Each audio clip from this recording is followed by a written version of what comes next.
Si corregime, Carlos, si me equivoco, entiendo que todavía estás en mandato. Así que, ¿qué tal? Acá Javier Sluck y Javier Borelli, te saludamos. ¿Cómo les va? Buenas tardes, es un gustazo, como siempre, tener la posibilidad de aprovechar esta gran amabilidad que ustedes tienen para conmigo. Gracias a vos por el tiempo. Justamente contanos cómo se vive desde allí esta situación, si se vio un recrudecimiento, más allá de lo que sabemos que ocurrió en los últimos años, desde la asunción de Puyaro el 10 de diciembre pasado hasta acá, del conflicto narco, mayores hechos de inseguridad y cómo están viviendo estas amenazas. Sí, en realidad lo que estamos viendo es algo diferente a lo que veníamos desde el año 2013 en adelante. Yo te marco el año 2013 porque es el año bisagra para entender esta historia de la violencia vinculada a este negocio del narcotráfico. Porque en el año 2013 lo que hay que decir es que por única vez en la Argentina se valió con 33 balazos la casa del entonces gobernador de la provincia, Antonio Bonfatti. Claro. En el hecho más escandaloso de una agresión en plena democracia, de un atentado en democracia a un gobernador de la provincia, y eso estaba vinculado también a bandas narcopoliciales. Esto siempre a mí me gusta aclararlo porque es fundamental hacerlo, porque si no vamos a estar muy lejos de la solución si hacemos mal el diagnóstico. 10 años después, sí, cuando asume Puyaro, lo que Puyaro ya conocía porque había sido ministro de Seguridad de Lichi, que se enfrentaba con todo esto. Y entonces comenzó por algo muy importante, que fue trasladar a casi 15 personas presas en distintos pabellones de la zona sur de la provincia de Santa Fe y recluirlos en lo que se conoce como los pabellones de alto perfil, sacándole, por ejemplo, la comunicación con lo cual generaban los hechos de muerte violentas que se daban en los barrios. A partir de ese momento hubo una sucesión de amenazas que llegó hasta el último fin de semana, en donde Puyaro decidió algo realmente desgarrador, si uno se lo pone a pensar, que es la separación de su familia, de que se vayan a vivir a otro lugar que no sea Rosario. Realmente eso fue impactante. Y en forma simultánea, lo que sí hay que decir que los números hoy de homicidios son menores a los que habitualmente hemos tenido registrados en estos 10 años en enero. Así que yo te diría que es muy diferente las amenazas con lo que hoy está pasando en las calles. Carlos, por lo que vos decís, esta decisión que había tomado Puyaro, que bien recordás, suena bastante similar a lo que hoy anuncia Patricia Bullrich de aislar a los cabecillas. ¿Hay alguna diferencia? No sé si la escuchaste hoy a la ministra, recién acabamos de pasar el audio. Digo, ¿qué diferencia hay? ¿Son otros, son los mismos, pero con un régimen de aislamiento mayor, o estamos hablando de lo mismo?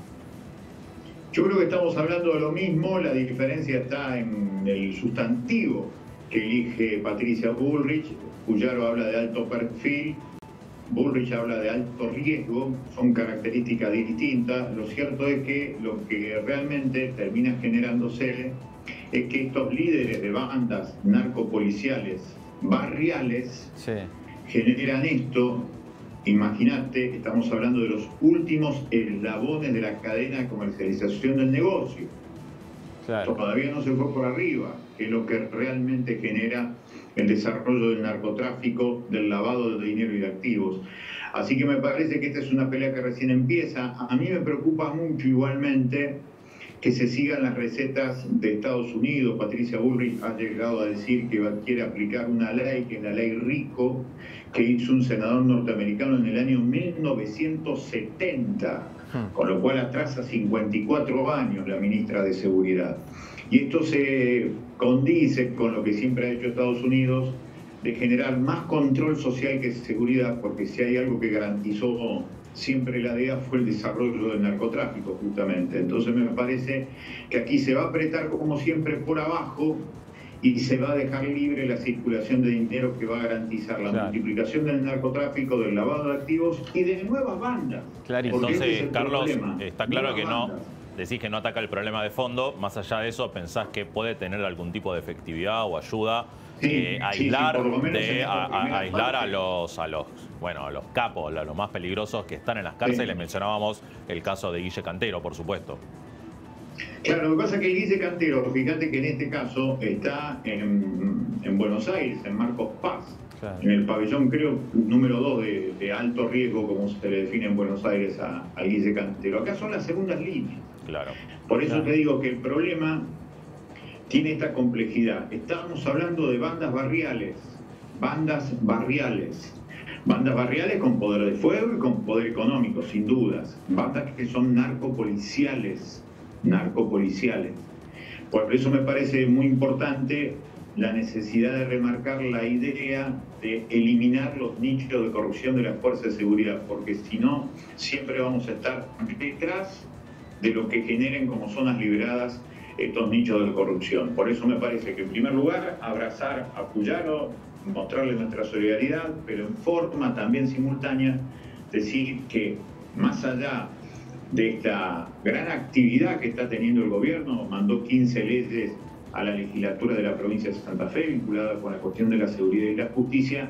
El tema es que más allá de la intensidad, tiene que haber profundidad en la transformación de todo esto, porque si no, lo que hoy empieza a resultar ya no va a tener solamente la amenaza al gobernador y a su ministro de Seguridad, sino que de nuevo van a reaparecer nuevas bandas en los barrios y vamos a tener un problema serio. Carlos, yo no sé si tuviste la oportunidad de seguir lo que está aconteciendo en este momento en Ecuador. Nosotros minutos antes vi algunas imágenes. Bueno, minutos antes de hablar con vos hablábamos con una colega ecuatoriana que nos hacía, por supuesto, un relato de un nivel muy, muy superior de lo que estamos viendo acá en cuanto a el poder de las organizaciones delictivas vinculadas al narcotráfico en Ecuador, pero que, por supuesto, había cuestiones en común. Hablaba de la delincuencia manejada desde la cárcel, hablaba de cómo cuando se tomaba una decisión, las mismas personas de la cárcel mandaban a amenazar o matar, en algunos casos, allá llegando a ese lugar, a personajes de primer perfil. Bueno, y hoy absolutamente desbordado el Estado ecuatoriano. Estamos en otra situación, pero ¿te preocupa que si no se toman medidas lleguemos alguna vez a ese nivel?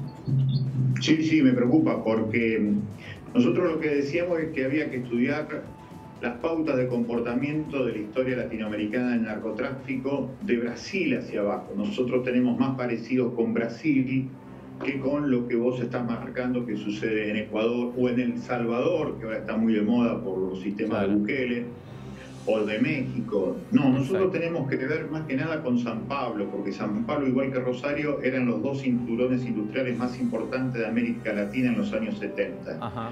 Cuando eso fue desarticulado por las políticas económicas neoliberales y aparecieron los agujeros negros de la desocupación en los barrios, empezó a aparecer allí dos de los principales negocios del capitalismo, como son el narcotráfico y el contrabando de armas. Y en San Pablo, lo que eligieron estas bandas, todas ellas también narcopoliciales, es armarse intelectualmente desde las cárceles mientras manejaban a las nuevas generaciones de sicarios que iban surgiendo en esos agujeros negros que dejó la desocupación. Claro. Eso cumplió 30 años. El primer comando capital, por ejemplo, cumplió 30 años en agosto del año pasado y se maneja de la cárcel. Eso que pasa en Ecuador sigue esa pauta de comportamiento. El problema serio en relación a lo que pasa con Ecuador y con Brasil es la presencia de la corrupción ya en los ejércitos.